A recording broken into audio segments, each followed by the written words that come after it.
அனைத்து நீதிபதிகளின் ஓய்வு பெறும் வயதை 2 வருடங்களால் நீடிப்பது தொடர்பில் முன்மொழிவுகள் சமர்ப்பிக்கப்பட்டுள்ளன. Colombo, don't miss it. Buy one, get two free on all clothing at the TFS Clearance Mega Sale, July 16 to 19. நீதவான், மாவட்ட மற்றும் மேல் நீதிமன்ற நீதிபதிகளின் ஓய்வு காலம் தொடர்பில் நடவடிக்கை எடுப்பதற்கு நீதித்துறை திருத்த சட்டம் உள்ளிட்ட சட்டங்களில் திருத்தம் மேற்கொள்ளப்பட வேண்டும். எனினும் உயர் நீதிமன்ற மற்றும் மேன்முறையீட்டு நீதிமன்ற நீதிபதிகளின் ஓய்வு பெறும் வயது தொடர்பில் அரசியலமைப்பில் திருத்தம் மேற்கொள்வதன் மூலமே நடவடிக்கை எடுக்க முடியும். நீதிபதிகளின் ஓய்வு பெறும் வயதை நீடிப்பதற்கு ஏன் முன்மொழியப்படுகின்றது? அமைச்சரவை பேச்சாளர் இது தொடர்பில் தெளிவூட்டினார்.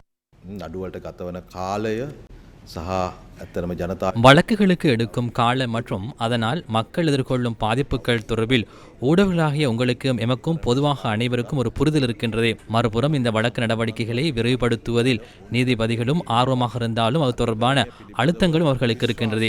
நீதிமன்றத்தின் மீதான மக்களின் நம்பிக்கை உறுதிப்படுத்துவதற்கு இந்த வழக்கு நடவடிக்கைகளை விரைவுபடுத்துவது முக்கியமாகும்.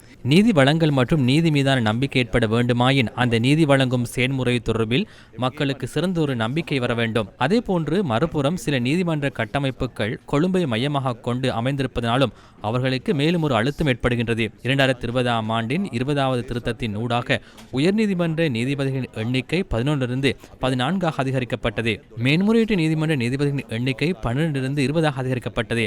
ஆனால் அந்த சந்தர்ப்பத்தில் ஓய்வு பெறும் வயது எல்லை தொடர்பில் கவனம் செலுத்தப்பட்டிருக்கவில்லை.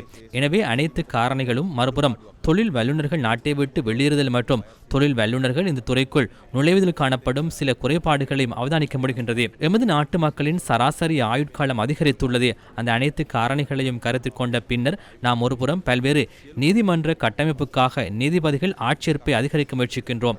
அதற்கு அமையவே 50 நீதிபதிகளை ஆட்சேர்ப்பு செய்வதற்கு நடவடிக்கை எடுக்கப்பட்டிருந்தது. எனினும் 33 பேரை வருகை தந்திருந்தனர். அந்த 33 பேரிலும் எத்தனை பேர் நீதித்துறையில் நீதிபதிகளாக இணைத்துக் கொள்வார்கள் என்பது நமக்கு தெரியாது. எனவே இந்த அனைத்து விடயங்கள் தொடர்பிலும் அரசாங்கம் கவனம் செலுத்தியுள்ளது. இது தொடர்பான அடுத்த கட்ட நடவடிக்கை.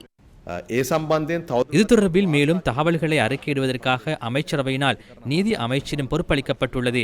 நீதி அமைச்சு சமர்ப்பிக்கும் அறிக்கைகள் தகவல்களை கருத்தில் கொண்டே அமைச்சரவை அடுத்த கட்ட நடவடிக்கைகளை எடுக்கும்.